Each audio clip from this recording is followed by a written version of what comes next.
कालीठू खोलिबो ration card portal आवेदन करिबे नुआ हिताधिकारी 2024 साधारण निर्वाचन पूर्व बंद रहितबा राशन कार्ड पोर्टाल पुणी थरे खोलिबो फल कौनसी कारणरू बाद पड़ितबा योग्य हिताधिकारी नुआ कार्ड पई आवेदन करि परिबे। खाद्य और जोगाण मंत्री कृष्णचंद्र पात्र आज संबलपुर एही बड़ सूचना दैछंती। एही अवसर में पूर्वर बीजेडी सरकार को टार्गेट करिछंती मंत्री। गत सरकार रे 4 लाख मोला लोकंक नारे राशन कार्ड होइतिला एवं सेगुडी को कटा जाइतिबा मंत्री सूचना दैछंती। प्राय 4 लाख मृत व्यक्तिंगर कार्ड मध्य कटा गलानी एवं किछि चाकिरियांगर मु निवेदन करथिल से सरेंडर करछंती।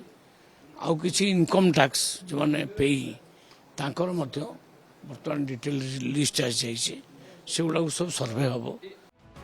राज्य में प्राय 10 लाख गरीब नुआ राशन कार्ड पाइबा को अपेक्षा करिसंती। सेमानंको मध्यरु प्राय 6 लाख आवेदन करि सारिथवा बेले आउ बाकी लोक आवेदन करि पारि नाहंती। पोर्टाल बंद थिबारु आवेदन करि पारि नथिले। कालीठू पोर्टाल खोलिबा को थिबा बेले योग्य हिताधिकारी माने मो सेवा केंद्र को जाई ऑनलाइन रे नुआ राशन कार्ड आवेदन करि परिबे। प्रकृत योग्य हिताधिकारी को दिया जीवो अयोग्य हिताधिकारी को कटा जाए। अप्लाई कालीठू बोधे पोर्टाल खोली जीवो निर्देश देथिले मार्च 1 ठो पोर्टाल खोलिबो जो माने अप्लाई करिया कथा करिवे। तेबे अधिकांश स्थान रे नेटवर्क काम करू नथबारु लोके केमिति आवेदन करिवे ताहा बड़ आह्वान। संबलपुर कैमरा पर्सन सुब्रत का सह विष्णु प्रसाद द्विवेदी रिपोर्ट कनक न्यूज।